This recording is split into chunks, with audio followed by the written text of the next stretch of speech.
राम राम।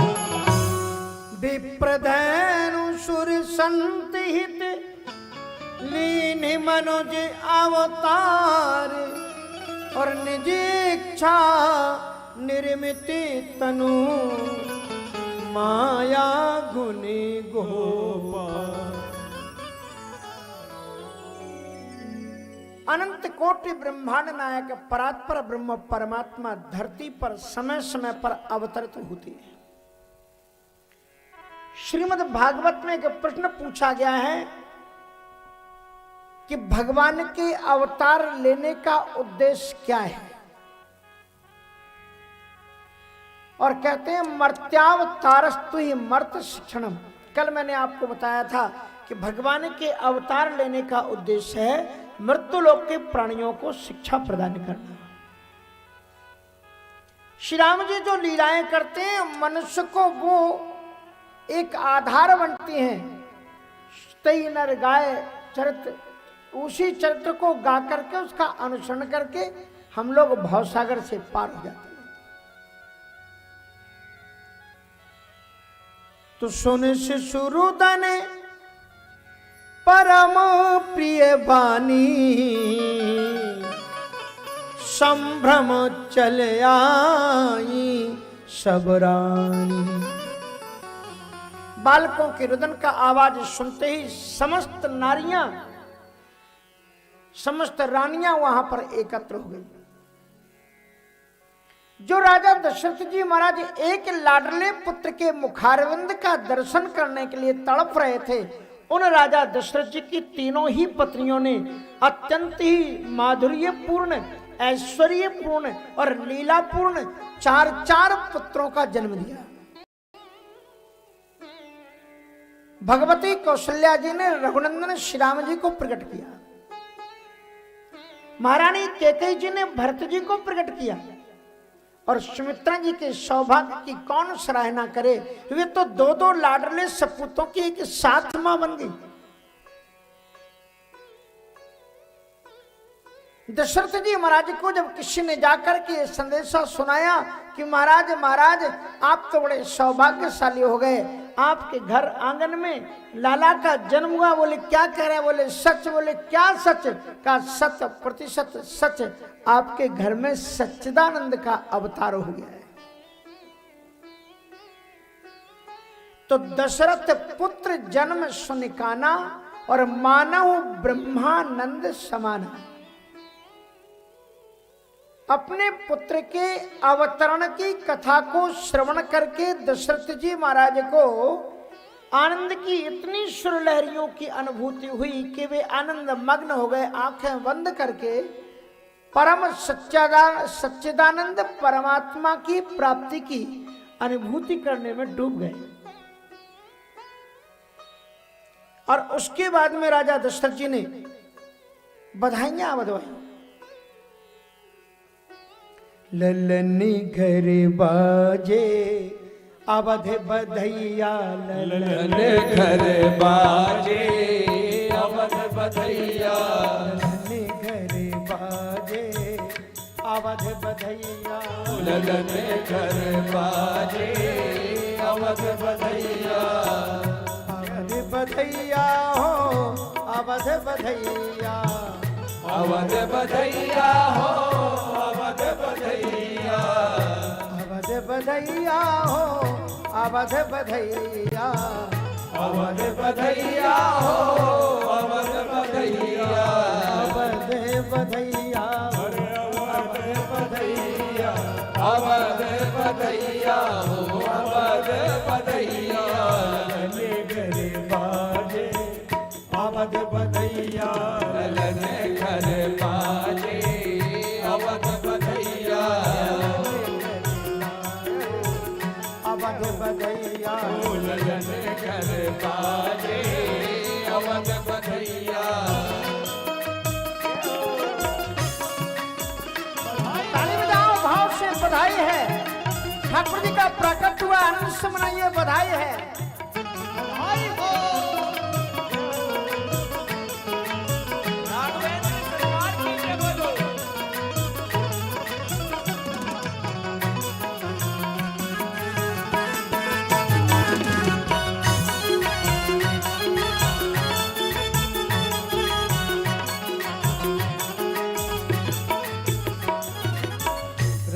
कौशल्या जी किया संकल्प, रानी कौशल्या की धनिया संकल्प में। महारानी कौशल्या जी के आनंद का ठिकाना नहीं है। वे गैयों का दान कर रही हैं। आज एक माता जी आई, कहा महाराज जी हमें एक गैया दान करो, राम जी का प्रकट हुआ। माता कौशल्या जी गैया संकल्पे, माता कौशल्या जी गैया संकल्पे, गैया संकल्पे, हाँ गैया संकल्पे, हो गैया संकल्पे, हो गैया संकल्पे। माता कौशल्या जी गैया संकल्पे, माता कौशल्या जी गैया संकल्पे, माता कौशल्या जी गैया संकल्पे, माता कौशल्या जी गैया संकल्पे। सोने की सींग मढ़ैया ललन घर बाजे, आवर बधैया ललन घर बाजे, आज बधैया ललन घर बाजे, आज बधैया। राजा राम सरकार की जय बोलो, सीता के राम की जय बोलो। आहा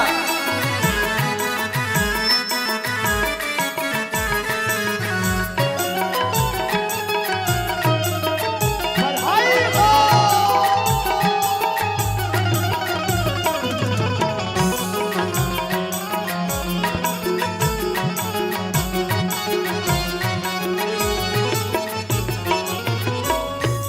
दशरथ ग्रह मोदी भयो है, दशरथ ग्रह मोद भयो है, निप दशरथ ग्रह मोदी भयो है, नृप दशरथ ग्रह मोद भयो है। सुमन सुरन बरसैया कलन कर बाजे, अवध बधैया ललन घर बाजे, आज बधैया ललन घर बाजे, आज बधैया ललन घर बाजे, अवध बधैया।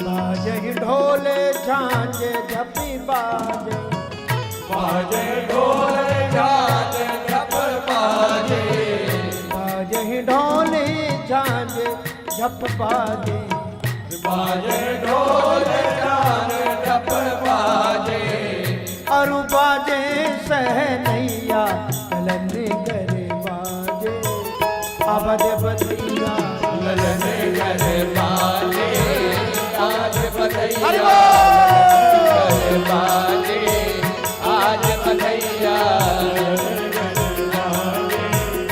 आज बधैया।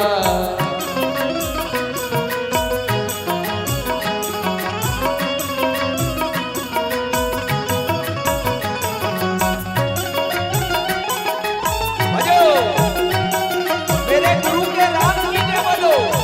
आहा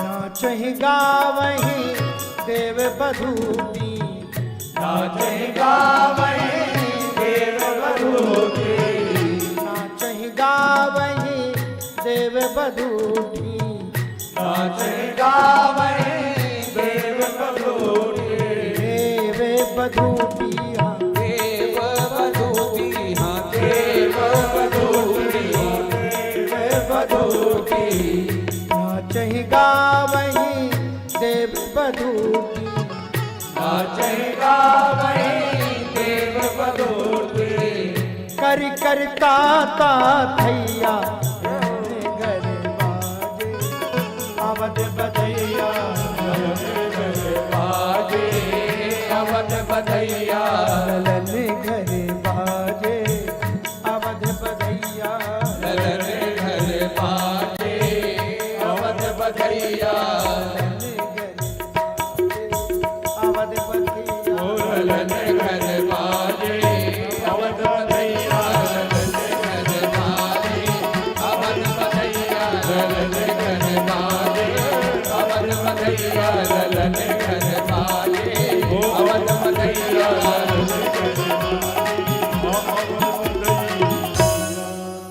तो इस प्रकार से अत्यंत बधाइयों का आनंद और उल्लास वहां पर छाया रहा। दशरथ जी के यहाँ पर राम जी का जब प्राकट हुआ तो वो एक दिन कितने दिन का हो गया मालूम?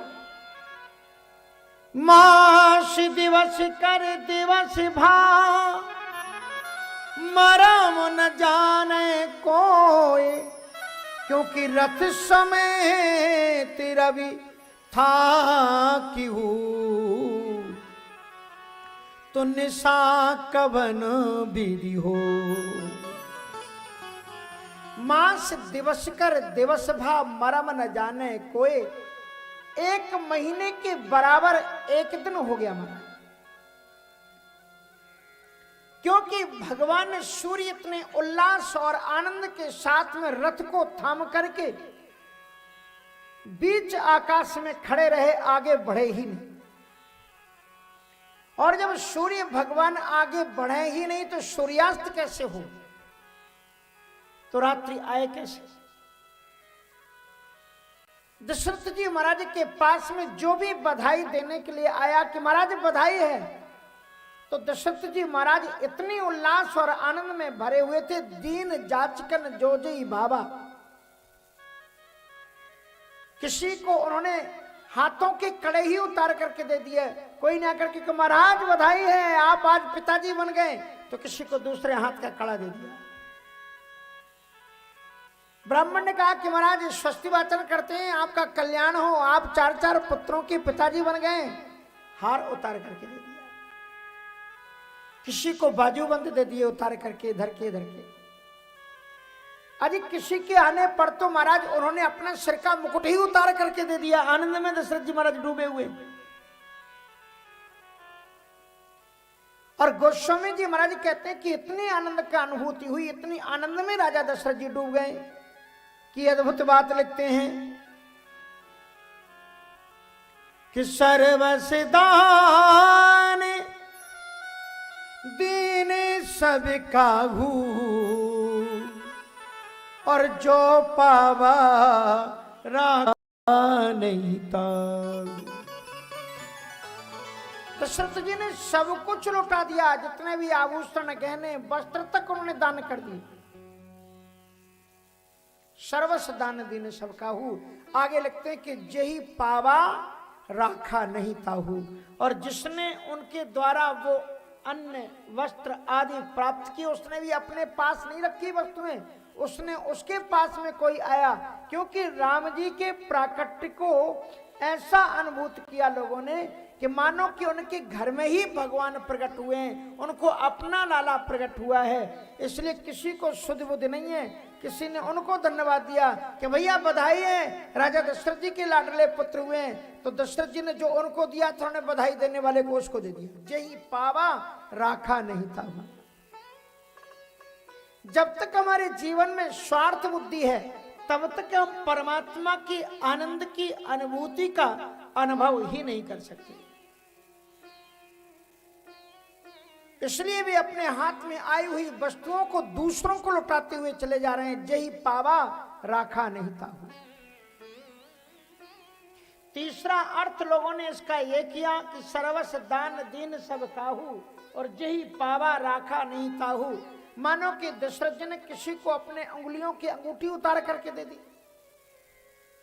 अब राजा की अंगूठी को धारण करने का अधिकार प्रजा को नहीं होता। क्योंकि वो राज मुद्रा से चिन्हित होती है, इसलिए वो आनंद में दे रहे हैं राजा साहब। तो जिन लोगों को वो अंगूठी, रत्न और स्वर्ण आभूषण मिले, वे लोग कोष में चले गए, कोषाध्यक्ष के पास पहुंच गए कि महाराज दशरथ जी ने हमको ये दे दिया, आप रख लो इसको। और उनसे वो अंगूठी राजा साहब की रखवा ली गई और उनके बदले में उतना ही दूसरा सोना उनको दे दिया गया। जही पावा राखा नहीं ताहू। और एक संत ने इसका अद्भुत अर्थ किया कि सर्वस्व दान देने सब काहू और जही पावा राखा नहीं ताहू।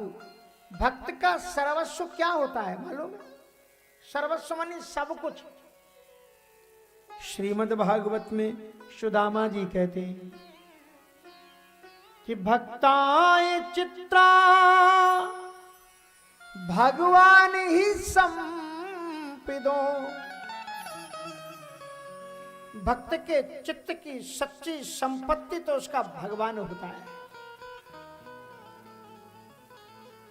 तो दशरथ जी का सर्वस्व कौन है? राम। राजा दशरथ जी महाराज ने किसी को अपने सर्वस्व को ही बधाई देने आया, उन्होंने अपने राम को ही दे दिया।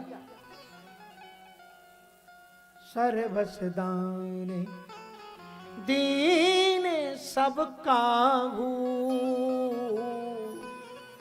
और जही पावा राखा नहीं ताहू। अब जरा उसे तलाशिए, किसे राम जी ने सर्वस्व दे दिया? तो दशरथ जी महाराज के एक मित्र थे। कौन? गिद्धराज जटायु। इनकी कथा ऐसी है कि एक बार अयोध्या में 7.5 लग गई। 3 वर्ष तक लगातार अनावृष्टि हुई, कुछ पैदा ही नहीं हुआ। राजकोष में जो कुछ था दशरथ जी ने अपनी प्रजा को खिलाया पिलाया, लेकिन राजकोष भी जब खाली होने लग गया तो राजा दशरथ जी महाराज वशिष्ठ जी के पास गए कि महाराज ये क्या हो रहा है? का शनि की 7.5 दृष्टि है, शनिदेव को अपने अनुकूल बनाना पड़ेगा। बोले उसका उपाय क्या है? का उपाय ये है कि आप सूर्य वंश में पैदा हुए हैं और शनि देवता भी सूर्य के पुत्र हैं। नीलांजन समाभूतम रविपुत्रम यमाग्रजम छाया मार्तंड संभूतम तम नमामि शनैश्चरम। इसलिए आप शनिदेव से जाकर के आप प्रार्थना करो कि वे आपके ऊपर से दृष्टि को हटा लें, अयोध्या के ऊपर से। दशरथ जी ने कहा कि पहले तो मैं जाकर के उन्हें निवेदित करूंगा, यदि उन्होंने मेरी प्रार्थना को सुन लिया तो ठीक है, अन्यथा अपनी प्रजा को सुखी बनाने के लिए हम शनि देवता से भी युद्ध कर लेंगे, आक्रमण कर देंगे। सो राजा दशरथ जी अपने दिव्यतम रथ पर आरूढ़ होकर के शनि लोक के लिए गए। दशरथ जी महाराज पीछे से पहुंचे थे, उन्हें मालूम था कि शनि की दृष्टि को वो झेल नहीं पाएंगे, इसलिए पीछे तरफ खड़े हुए और शनि देवता की बहुत सुंदर उन्होंने स्तुति की। शनि देवता से कहा कि महाराज हम भी सूर्य के वंशज हैं और आप भी सूर्य की छाया से उद्भूत हैं, हमारे ऊपर आप अनुग्रह करें। शनि देवता ने कहा कि राजन दशरथ, आप मेरे यहां आ गए, हम इससे प्रसन्न हैं। हम शनि से दृष्टि को, हम तुम्हारे राष्ट्र से दृष्टि को हटा लेते। शनि ने अपने सिंहासन को घुमा दिया। शनि देवता ने सोचा मैं आंख खोलूंगा तो सामने दशरथ होंगे और वो जल जाएंगे, इसलिए उन्हें पीछे, लेकिन दशरथ जी पीछे ही खड़े हुए। पीछे मुड़कर के जो ही उन्होंने अपनी आंखों को खोला, दशरथ जी का रथ चकनाचूर हो गया और वो बिना रथ के आकाश से शनि लोक से नीचे को गिर रहे थे। वहीं पर एक जंगल में एक पक्षी बैठे हुए थे, इन्हीं का नाम था जटायु। देखो, राम कथा बड़ी सुंदर बात सिखाती है कि अच्छी आदतें अपने बच्चों को आप बचपन में सिखा दो। जिन बच्चों को बचपन में अच्छी बातों का अभ्यास होता है, अच्छे मार्ग पर चलने लग जाते हैं, वे बच्चे सारे जीवन भर अच्छे मार्ग पर चलते हैं। बच्चों का जीवन श्वेत वस्त्र की तरह होता है। जैसे सफेद रंग में आप कोई भी रंग सकते हो, लेकिन जब रंग उन पर कोई चढ़ जाए दुर्गुण का, उसके बाद में सूरदास जी ने लिखा है कि सूर श्याम काली कांवर पर चढ़े न दूजो रंग। इसलिए 1 वर्ष से लेकर के 5 वर्ष की अवस्था तक माताओं को बच्चे पर बहुत गौर रखना चाहिए कि बच्चा कहां खेल रहा है, किसके साथ में बैठ रहा है, किसकी बात को सुन रहा है। बच्चों को सन्मार्ग पर चलाने के लिए माताओं आपको तपस्या करनी पड़ती है। बच्चों को अगर टीवी देखना नहीं सिखाना है तो आप टीवी मत देखो, लेकिन आप 4-4, 5-5 घंटे बैठ करके टीवी के सामने देखें कि सास भी बहू थी कि बहू भी सास थी, जो भी देखती हो आप। जहां से आपका सीरियल शुरू हुआ तो चाहे सब्जी जल जाए, चाहे दूध उबल जाए, सब कुछ छोड़ करके टीवी के सामने आके बैठ गए।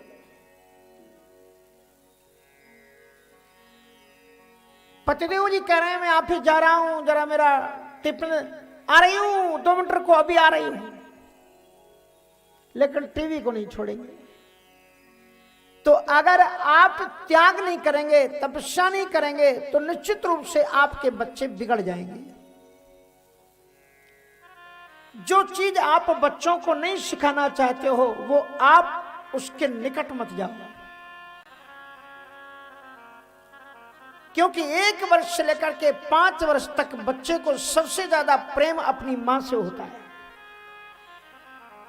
और उस समय मां जो कुछ बोलती है, मां जो कुछ करती है, मां जहां भी जाती है, मां जो भी खाती है, सब कुछ बच्चे के जीवन का आदर्श बनता है।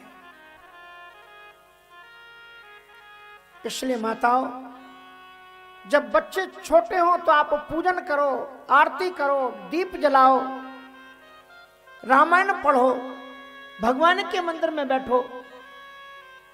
ऐसा करने से बच्चों के भी संस्कार बहुत अच्छे हो जाएंगे। बच्चों को सिखाओ कि बेटा जाओ बाबूजी के पांव छू करके आओ, महाराज जी आए उनके पांव छू करके आओ। बच्चों को मंदिर ले जाओ तो संतों के चरणों में सिर टिकाओ। आप तो बच्चों को डराते हैं कि बाहर मत निकलना, नहीं तो दाढ़ी वाले बाबा जी आए जाएंगे, वो बच्चों को ले जाते हैं। अब सचमुच में अगर बच्चे आ जाएंगे तो बाबा जी को देख करके डरेंगे, अगर सचमुच में बाबा जी घर में आ गए, क्योंकि आपने सिखाया यही है। इसलिए बच्चों को अच्छे संस्कार दो, ये रामायण की प्रेरणा है।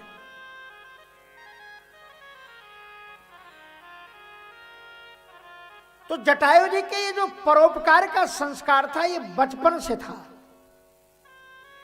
उन्होंने देखा कोई ऊपर से नीचे को गिर रहा है, जटायु जी उड़े और अपने पंखों पर राजा दशरथ जी को थाम लिया और नीचे उतार करके जमीन पर लाए। जल का अभिषेचन किया, बूटियां सुंघाई, दशरथ जी स्वस्थ हो गए, चेतना उनमें लौट आई। दशरथ जी ने देखा कि उनको बचाने वाला एक नरभक्षी प्राणी जटायु है। गिद्ध तो मनुष्य को खा जाते हैं जिंदा, लेकिन उसने रक्षा की थी। दशरथ जी महाराज ने कहा कि हे गिद्ध श्रेष्ठ, आप कौन हैं? तो जटायु जी ने कहा कि मैं गरुण पुत्र जटायु हूं, मैंने ही आपके प्राणों की रक्षा की है। दशरथ जी महाराज बड़े प्रसन्न हुए। उन्होंने कहा महाराज, आपने परोपकार करके मेरे जीवन की जो रक्षा की, आप जो भी मांगना चाहे मांग ले। जटायु जी ने कहा कि राजन, परोपकार के बदले में अगर कुछ चीज चाहते हैं तो वो परोपकार नहीं रह जाता है। इसलिए मेरे मन की कोई भी कामना नहीं है। लेकिन फिर भी दशरथ जी ने जब बार बार आग्रह किया कि महाराज मुझे प्रसन्न करने के लिए आप कुछ ले ही लो, तो जटायु जी ने मुस्कुराते हुए कहा कि अगर आप कुछ देना ही चाहते हैं तो आप यह दो कि आपके जो पुत्र हो उन पुत्रों में से प्रथम पुत्र रत्न को आप मुझे दे देना। जो आपके बेटे हो उनमें से पहले बेटे को आप मुझे दे दीजिएगा, मुझे कोई संतान नहीं है। दशरथ जी महाराज मुस्कुराए, बोले आप मुस्कुरा रहे हैं तो आपने वरदान भी ऐसा मांगा है कि जो शायद ही आपका पूरा हो। बोले ऐसी कौन सी बात है? तो असल में बात यह कि मेरी चतुर्थावस्था आ गई और अभी तक कोई संतान है नहीं, तो पुत्र होगा नहीं तो हम आपको देंगे कैसे? कहा महाराज अभी नहीं है, शायद ठाकुर जी की कृपा से आपको पुत्र हो जाए। और जब उन्होंने ये कहा तो दशरथ जी महाराज ने कहा तो महाराज मैं दशरथ हूं और हमारी एक प्रतिज्ञा है कि रघुकुल रीति सदा चल आई, रघुकुल रीति सदा चल आई, प्राण जाई पर बचन न जाई, प्राण जाए पर बचन न जाई, रघुकुल रीति सदा चल आई, रघुकुल रीति सदा चल आई, प्राण जाहि बरु बचन न जाई, प्राण जाए पर बचन न जाई।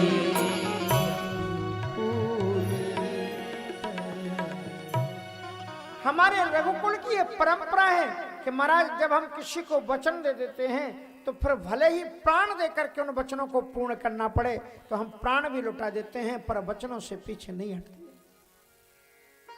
दशरथ जी महाराज बाद में लौट करके अपने महलों में आए।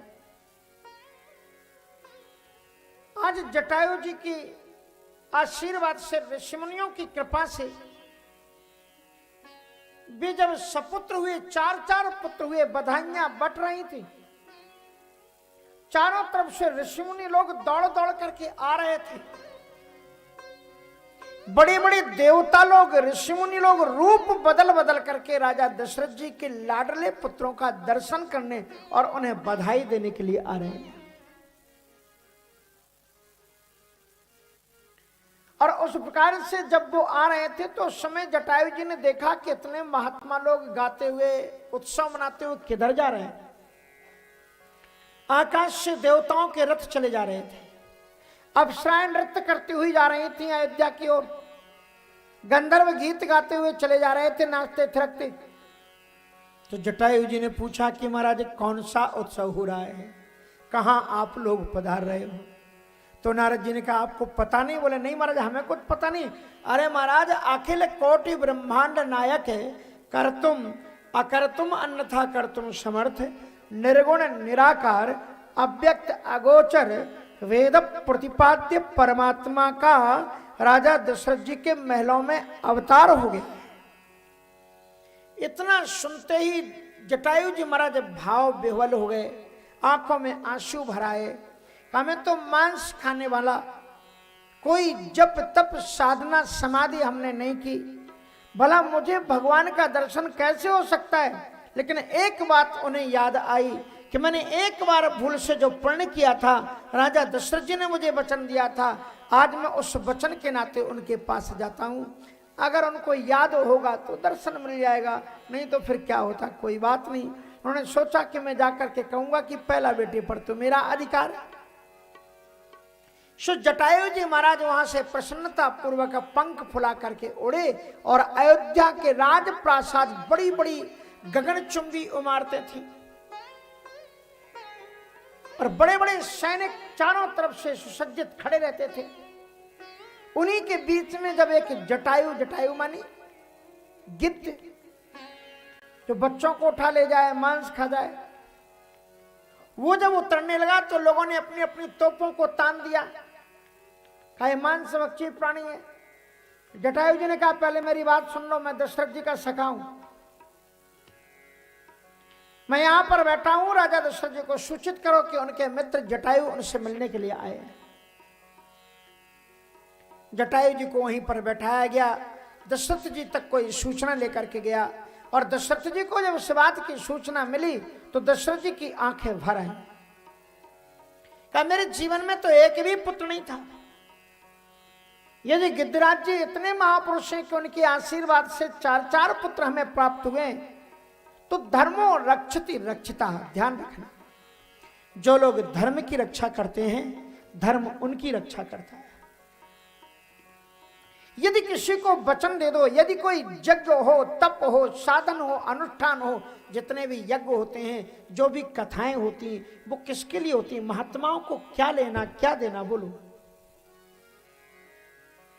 अब यहाँ यज्ञ हो रहा है, यहाँ कथा हो रही है, कल से आपको यज्ञ शुरू हो जाएगा, आपको परिक्रमा करना है, आनंद लेना है। अब ये बाबा जगन्नाथ दास जी महाराज का चमत्कार है, जहां कुछ नहीं होता है और वहीं पर जो है डिम डिम घोष होने लग जाता है। और मैं बिना ही पूछे समिति वालों से निर्णय कर देता हूं, फिर थोड़े बहुत गुस्साते जरूर हैं हम पर, महाराज आप जग फान देते हो, उसके बाद में फिर ये और वो। तो हमने कहा कि अब क्या करें, अब हमारा स्वभाव ही साधु, और करे क्या, बोलो। यज्ञ कथा और आचरण नहीं करेंगे तो क्या करेंगे। एक जगह से बंद हुआ, दूसरी जगह अभी उड़ई से कथा खत्म की, यहां हमें तो राम राम होना चाहिए कहीं भी हो। अपने राम तो कुछ भी लेते ही नहीं है। ये जो पंडाल लगता है और ये जो सेवा में बैठते हैं, उधर जो यज्ञ होता है, उसी के लिए आप कुछ किया करो। ऐसे सत्कर्मों में दिया गया 1 पैसे का दान अनंत गुना होकर के आपके जीवन में वापस लौटता है।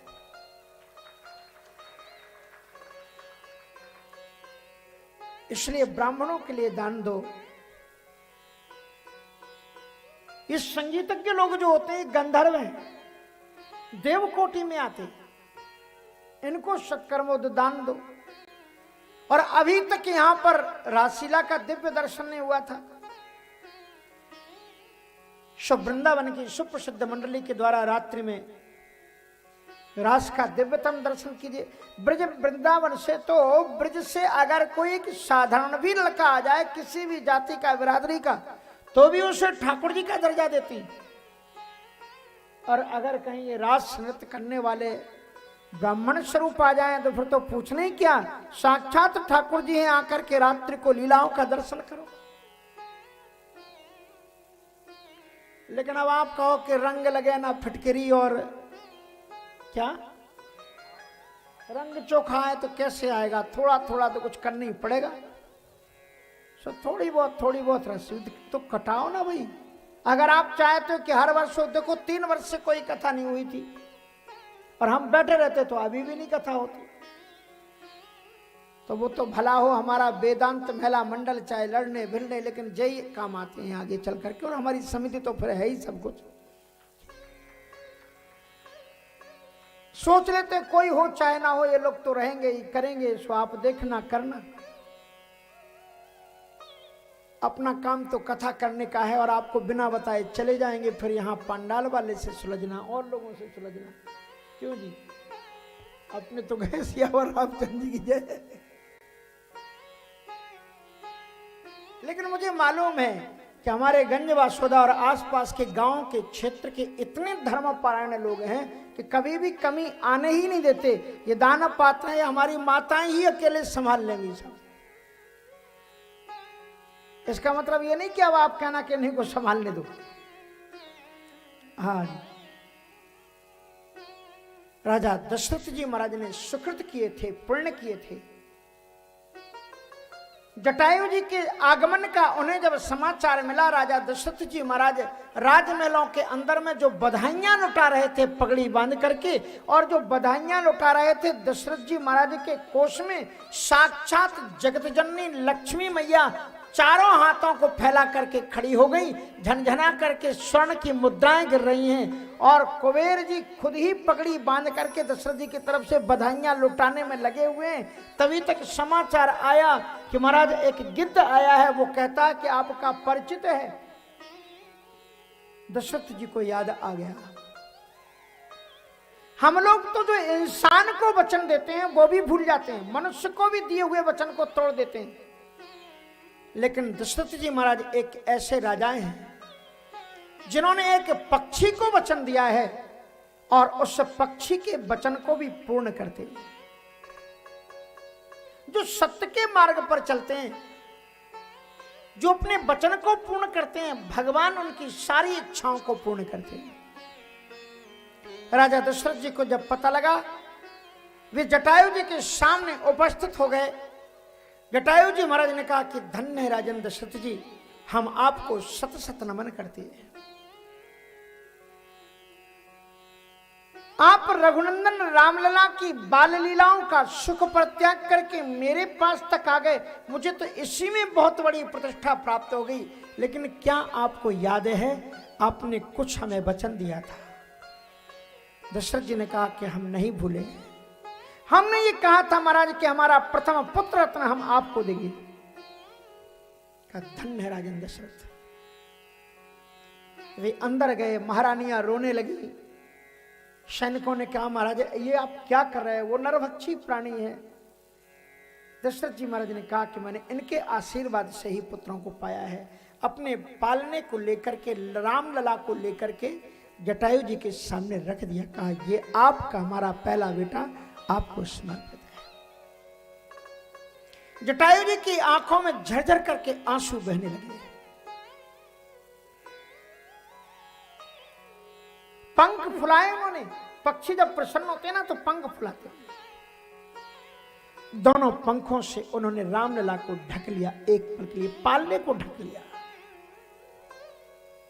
लोग चिल्ला उठे, अरे अरे ये थामो, ये क्या कर रहा है पक्षी। जटायु जी ने कहा, दशरथ जी ने कहा आप इस पक्षी को नहीं जानते,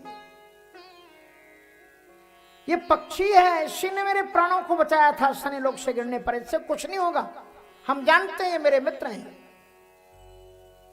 जटायु जी महाराज ने अपनी चोंच खोली, पंखों को उठाया, आंखों से आंसू बह रहे थे। कहा हे राजन दशरथ, आपके इस उपकार को हम जीवन में कभी भी भूलेंगे नहीं। मेरे कोई पुण्य नहीं है, मेरे कोई सुकृत नहीं कि भगवान तक जा सकूं, लेकिन दशरथ जी आप जैसा मित्र जिसका हो उसे सब कुछ मिल गया।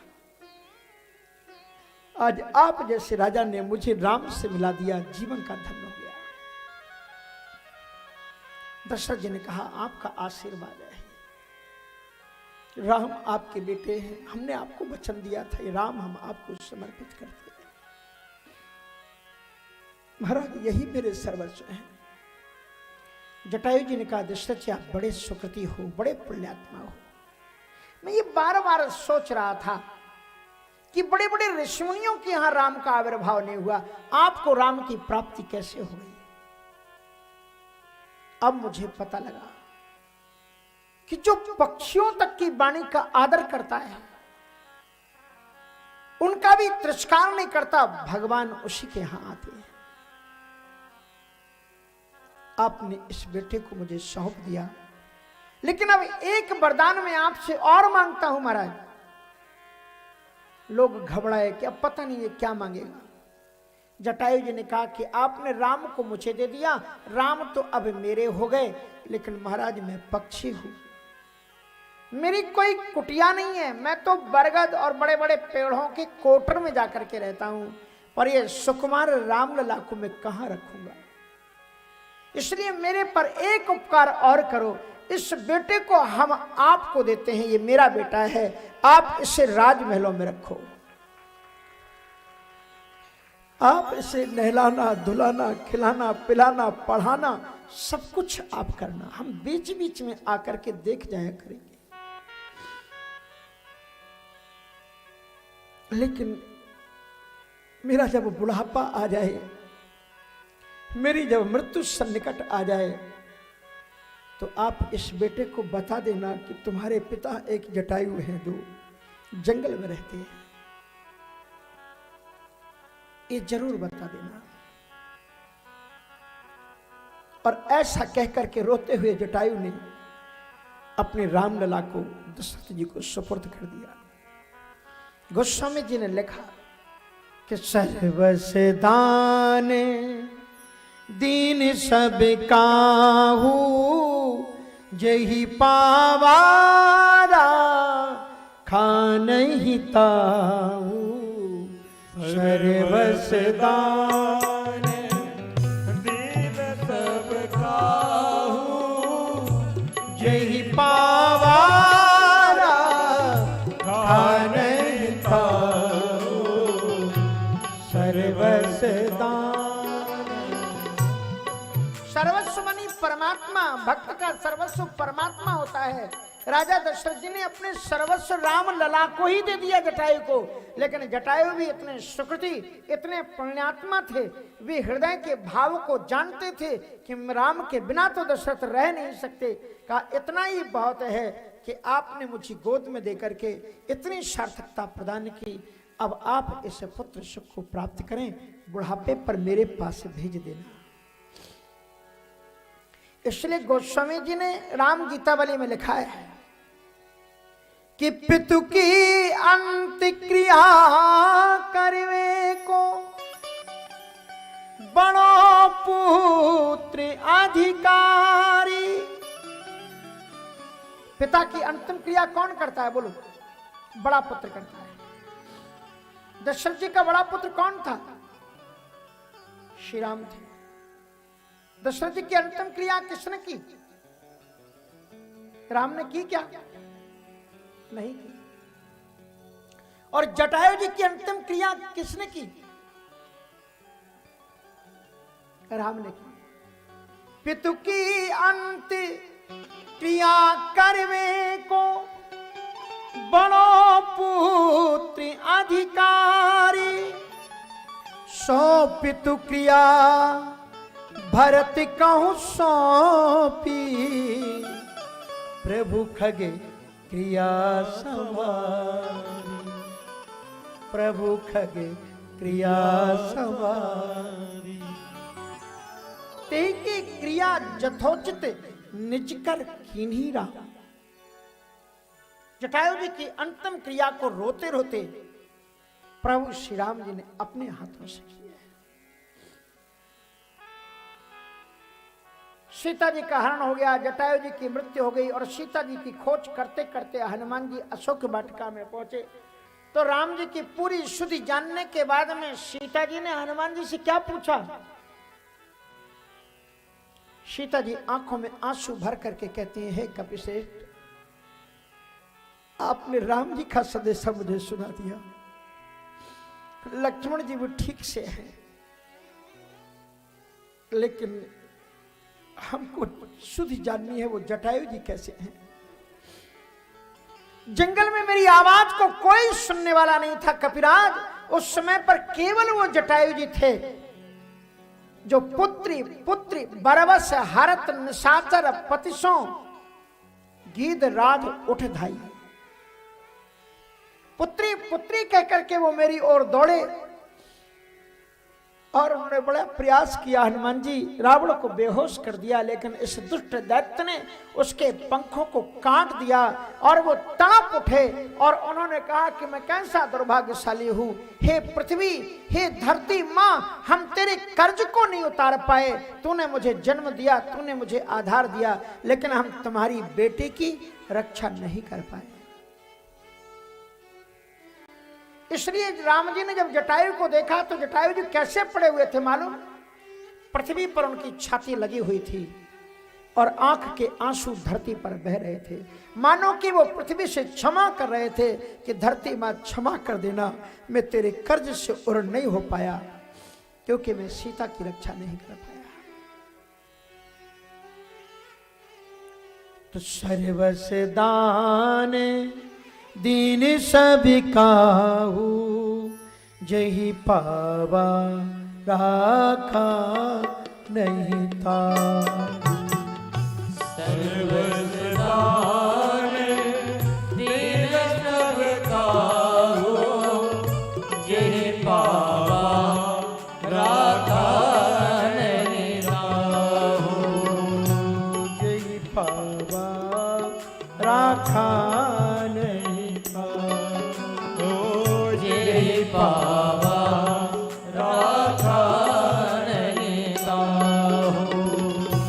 ग्रह ग्रह बाज बधाव शुभ, प्रगटे सुषमा कंद। हरसवंत सब जहां तहां, नगर नारी नर वृंद।